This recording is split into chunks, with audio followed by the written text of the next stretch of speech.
Hello and welcome. This is Cheryl. Thank you so much for joining me today. In this video, we're going to create this card here, and we're going to be using some layering stencils. Now, this is my first time using layering stencils, and I have to say I fell in love with the whole process. This particular stencil set has 6 different stencils in it. I love how you have the register marks for a 4 1/4 by 5.5 inch piece of paper, which is what I'm using. So it's really easy to line up each and every single piece. They're all labeled with stencil 1, stencil 2, stencil 3, etc. So you know exactly which order to go in. We're also going to take these stencils and we're going to add a little bit of extra texture and dimension and a little bit of extra sparkle to the card, just so that it didn't end up looking flat. So I've got my paper taped down as well as my stencil. Now my paper is 4 1/4 by 5.5, but I already plan on trimming it down a little bit in order to put it on the front of a card to be able to see the color of the card base. So the very first color that I'm using is Kitsch Flamingo. I'm using all distress pads for this, but you can use whatever inks you're wanting. I'm going with the light hand first, and then if I want some heavier areas, I'll do a little bit more color. It's always best to be light-handed and add more.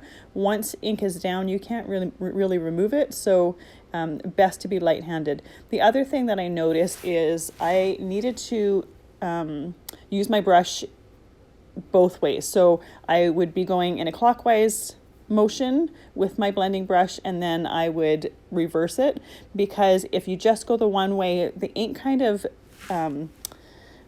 you get heavier ink around the edges of the stencil wherever in the direction that it's going, basically. So you'll see me moving the direction or changing the direction that I'm moving the brush. So now I'm working on the second layer and I'm doing some picked raspberry.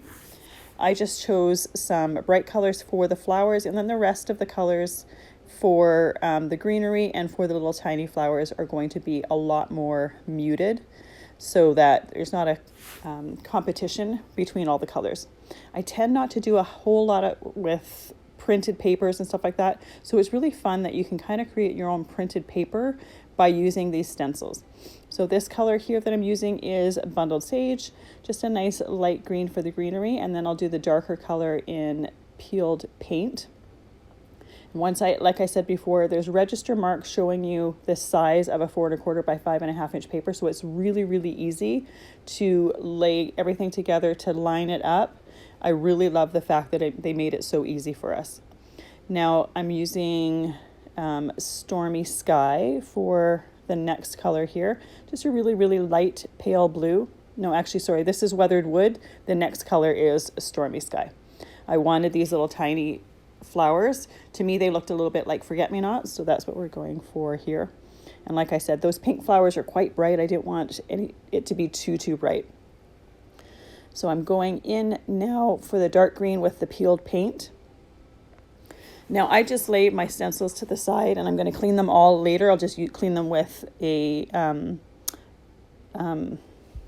baby wipe. The mind went totally blank there. But you could also run them under a tap or just use a wet cloth. That will work as well. Just make sure to dry them off afterwards so that you don't put them back in the package wet. So this is the last color here. This is Stormy Sky. It's just for the center of those blue flowers, just to give them a nice focus in the center.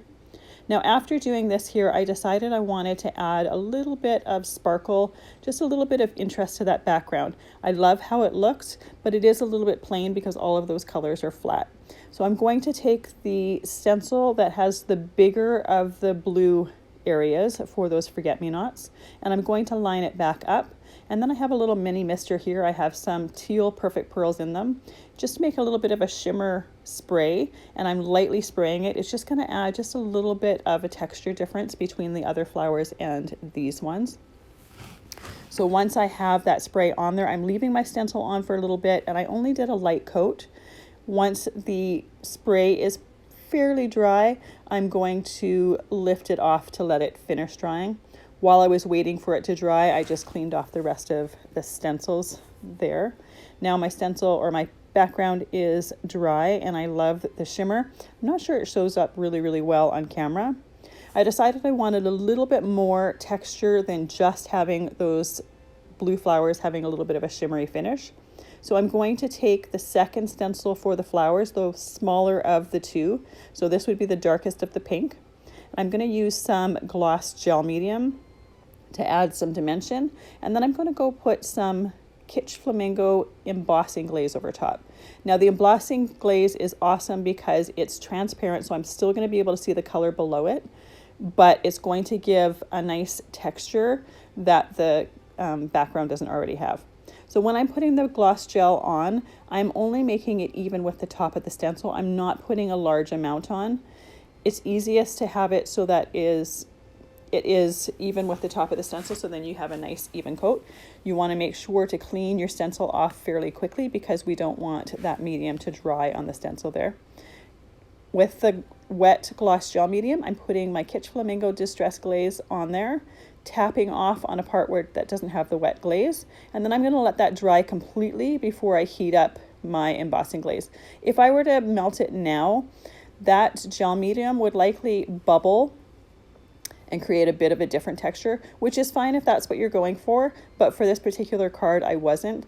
And the funny thing is I actually really liked the texture of just the dried embossing glaze, so I think I might in the future make another one and just leave the embossing glaze unmelted. It kind of looked a little bit velvety. Obviously didn't feel like it, but it did look a little bit velvety because it was matte. So now we have the two different textures between the shimmer spray and the dimension of the gel medium with the embossing glaze. I've trimmed my background there down, and I'm going to put it on the card base and let that completely dry while I work on this sentiment. So I like to use the Distress Collage medium for this. The Distress Collage medium dries completely matte and it also dries clear. So if any of that glue happens to seep out, it's not going to be visible.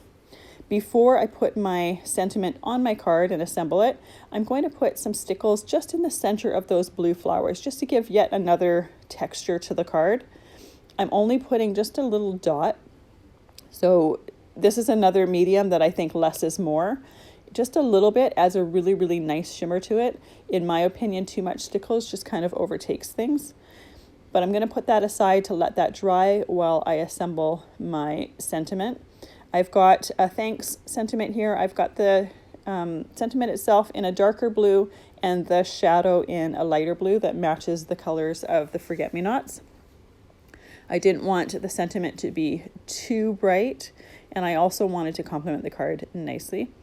The sentiment was cut a couple times just to layer on top of each other to add dimension, to make it pop out of the card a little bit more. So I'm gluing those layers together, and then once those are glued together, I'm going to glue that onto the shadow. And then I like to put an acrylic block on there to hold it down while it's drying, just to keep everything nice and flat. And I also do the same thing when I put the background on my card as well. It just works really well to keep everything nice and flat so you can continue working on other things and not need to hold or babysit things while they're drying. So now our Stickles is completely dry. We are ready to add the sentiment to the card. And it can be done anywhere. So you could have it in this orientation here. I decided to flip it over and then put it a little bit towards the center, but a little bit down. There's kind of a bit of a blank space there, so I chose to put it in that blank space. And that way too, I wasn't covering any of the flowers that I was wanting to see. So I'm using that same Distress Collage medium to put on the back of the sentiment, and I'm going to put it on the card. And then once again, I'm going to put an acrylic block on there to hold it down while that's drying. And this is especially important with putting it on the card base because of that extra texture and dimension from the gloss gel. You want to make sure that it's got some really good contact with the card while it's drying. So the last step that I'm going to do is I'm going to add some glossy accents to the sentiment. I'm not doing it over the sentiment in the shadow, just the center dark one. I just want to add a little bit of gloss to it and a little bit of dimension so that it pops out of the card as well and also has some different texture, just like my card base does, or that printed stenciled background does. So I have my glossy accents in a really fine tip bottle that has a needle nose. It makes it really, really easy to get full coverage on these sentiments here and be very precise with it.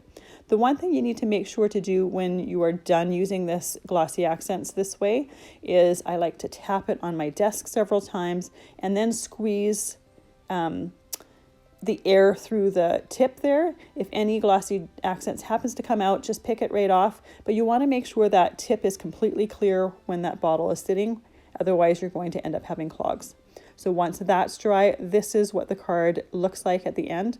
I'm loving all that extra texture and dimension that the glaze and the stickles and the Glossy Accents adds to it. Thank you so much for spending your time with me. Have a fabulous day.